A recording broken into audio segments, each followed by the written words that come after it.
కొండలవాడ వెంకటరమణ గోవింద గోవింద. మన deputy CMC Konidela Pawan Kalyan గారు తిరుపతి లడ్డూ విషయంలో జరిగిన పాపానికి పరిహారంగా 11 రోజుల పరిహార దీక్ష ప్రారంభించారు. తెలిసాక ప్రతి భారతీయుడు, ప్రతి తెలుగువాడు, ప్రతి పవన్ కళ్యాణ్ అభిమాని, ప్రతి హైందవుడు, ప్రతి వెంకటేశ్వర స్వామి భక్తుడు చాలా గర్వంగా ఆనందంతో ఫీల్ అయ్యారు.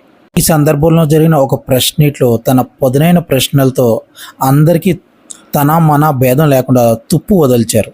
ఒక సినిమా ఫంక్షన్లో లడ్డూ మీద జోక్గా మాట్లాడిన హీరో కార్తిక్ మీద, అలాగే పనికిమాలిన ట్వీట్లు చేసిన పనికిమాలిన నటుడు ప్రకాష్ రాజ్ మీద విరుచుకుపడ్డారు.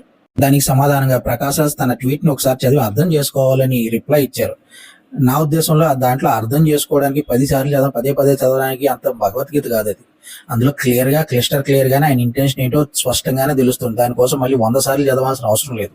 అందులో ఎస్పెషల్లీ పవన్ కళ్యాణ్ తెలిసి స్పష్టంగా క్లియర్గానే పర్ఫెక్ట్గానే మాట్లాడారు.